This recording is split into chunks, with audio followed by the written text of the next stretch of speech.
കോൺഗ്രസ് പൊതുവിലെടുക്കുന്ന നിലപാടുകൾ വലിയ പാളിച്ചകൾ പറ്റുന്നുണ്ട്. ആ പാളിച്ചകൾ ബോധപൂർവം തന്നെയാണോ? നിങ്ങൾ അവധാനതയില്ലാതെയല്ലേ സ്ഥാനാർത്ഥികൾ നിർണ്ണയിച്ചതെന്നുള്ളൊരു ചോദ്യം തന്നെയാണ് ഇവിടെ. എന്തിന് നേരത്തെ പോയി? നിങ്ങൾ നേരത്തെ പോയത് കൊണ്ട് എന്താ പറ്റി? നേരത്തെ പറഞ്ഞ പോലെ 3 ചുവട് മുന്നോട്ട് പോകാൻ ശ്രമിച്ചത് 30 അടി താഴ്ചയിലേക്ക് പോവുകയും ചെയ്തു. സമ്പത്ത്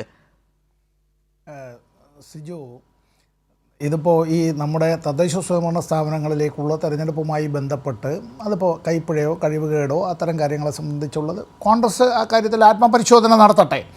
നമ്മുടെ പ്രേക്ഷകരും ഇക്കാര്യത്തെ സംബന്ധിച്ച് വിലയിരുത്തലെല്ലാം നടത്തണം. ഞാൻ അദ്ദേഹത്തോട്, പ്രൊഫസർ റോണി കെ ബേബിയോട് ഒരു പ്രധാനപ്പെട്ടൊരു വിഷയം അദ്ദേഹത്തിൻ്റെ ശ്രദ്ധയിലേക്ക്, കാരണം അദ്ദേഹം കോൺഗ്രസിനകത്തൊരു മതനിരപേക്ഷവാദിയാണ്. അദ്ദേഹത്തിൻ്റെ നിലപാടുകൾ എനിക്കറിയാവുന്നിടത്തോളം അദ്ദേഹം അങ്ങനെയാണ്. അതിലൊരു വിട്ടുവീഴ്ച അദ്ദേഹം ചെയ്തിട്ടില്ല, എനിക്ക് വ്യക്തിപരമായി അറിയാവുന്നിടത്തോളം. ഇന്ന് UDF നയിക്കുന്നത് കോൺഗ്രസ് ആണോ? കോൺഗ്രസിൻ്റെ ആഭ്യന്തര പ്രശ്നങ്ങളടക്കം അത് പറഞ്ഞു തീർക്കുന്നതിന് എത്രയോ തവണ, ഞാൻ നേരത്തെ ഈ ചില പത്രങ്ങളുടെ പേരൊന്നും പറഞ്ഞില്ല എന്നേ ഉള്ളൂ, നമ്മുടെ പ്രേക്ഷകർക്കൊക്കെ മനസ്സിലാകും ഞാൻ ഏതൊക്കെ പത്രങ്ങളെയാണ് ഉദ്ദേശിച്ചതെന്നുള്ളത്. ആരാണ്? ഇന്ത്യൻ യൂണിയൻ മുസ്ലിം ലീഗാണ് ഈ കോൺഗ്രസിനകത്തുള്ള ആഭ്യന്തര പ്രശ്നങ്ങൾ, നേതാക്കന്മാർ തമ്മിലുള്ള അത്തരത്തിലുള്ള ഇളമൂപ്പ് തർക്കങ്ങൾ, അങ്ങനെ വിവിധ വിഷയങ്ങളടക്കം ഏറ്റവും കൂടുതൽ ഹൂ കേഴ്സിലടക്കം വന്നിട്ടുണ്ട്, പേര് പറയുന്നില്ല. ആ ഇന്ത്യൻ യൂണിയൻ മുസ്ലിം ലീഗിനെ അതിൻ്റെ തലച്ചോറ് അതിൻ്റേതായിട്ടുള്ള അവിടെ ഈ സ്ലീപ്പർ സെല്ലുകളായി അത് ആവശ്യം വരുമ്പോൾ കത്തുകയും പ്രവർത്തിക്കുകയും ചെയ്യുന്നത് ആരാണ്? SDPI ആരുടെ രാഷ്ട്രീയ സംഘടനയാണ്?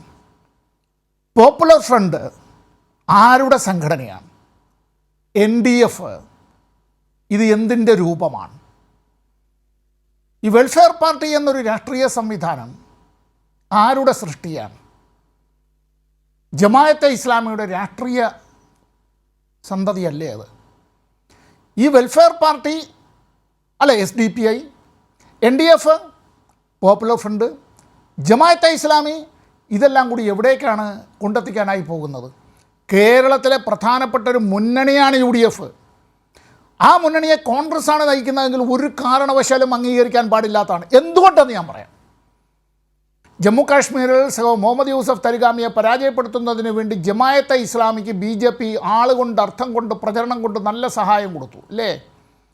പ്രൊഫസർ റോണി കെ ബേബി ഉൾപ്പെടുന്നതായിട്ടുള്ള കോൺഗ്രസിൻ്റെ നേതൃത്വത്തിൽ അത്തരത്തിൽ നമ്മൾ ദേശീയ അടിസ്ഥാനത്തിൽ ഈ RSSനെതിരായി, BJPയുടെ അത്തരത്തിലുള്ള അവരുടെ ഫാസിസ്റ്റ് സ്വഭാവത്തിനെതിരായി, ജനാധിപത്യ നിഷേധങ്ങൾക്കെതിരായി, നമ്മുടെ ഭരണഘടനാ ലംഘനങ്ങൾക്കെതിരായി ഒക്കെ നമ്മൾ നടത്തുന്ന പോരാട്ടമുണ്ട്.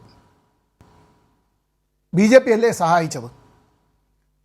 കേരളത്തിലെ ഒരു ദൃശ്യമാധ്യമം അന്ന് ഉച്ചയ്ക്ക് 12-12:30 മണിക്കടക്കം കാശ്മീരിലെ തരി കെട്ടോ എന്നുള്ളത് ആഹ്ലാദം കാണണം. ആർക്കൈവ്സിൽ അതുണ്ടെങ്കിലും ഒന്നെടുത്ത് നോക്കിയാൽ മതി, തീരുന്നില്ല.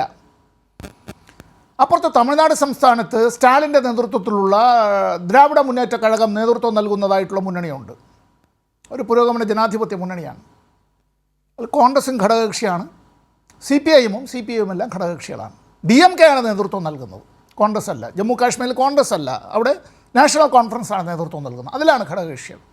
ശരി, ദിണ്ടുകൽ എന്ന് നമ്മൾ മലയാളത്തിൽ പറയുന്ന ലോക്സഭാ മണ്ഡലം, ആ മണ്ഡലത്തിൽ ചുറ്റിക്കാരുവാൽ നക്ഷത്രം അടയാളത്തിൽ CPIഎമ്മിന് മത്സരിക്കാനായി നൽകിയതായിട്ടുള്ള സീറ്റ്, അവിടെ BJP ഒരു ചട്ടുകമായി AIDMK ഉപയോഗിച്ചുകൊണ്ട് SDPIയുടെ സ്ഥാനാർത്ഥിയായിരുന്നു അപ്പുറത്ത്. അതേ SDPIയുമായി ഞാൻ നേരത്തെ പറഞ്ഞതായിട്ടുള്ള ജമാഅത്തെ ഇസ്ലാമിയുമായി കേരളത്തിൽ കൈകോർക്കുന്ന കോൺഗ്രസ് എവിടേക്കാണ് കേരളത്തെ കൊണ്ടെത്തിക്കാൻ പോണത്? ഒറ്റ സെക്കൻഡ്. ഇന്നൊരു വാർത്ത വന്നിട്ടുണ്ട്, നാളെ അതിനെ സംബന്ധിച്ചുള്ള കൂടുതൽ വിശദാംശങ്ങൾ ലഭ്യമാകും.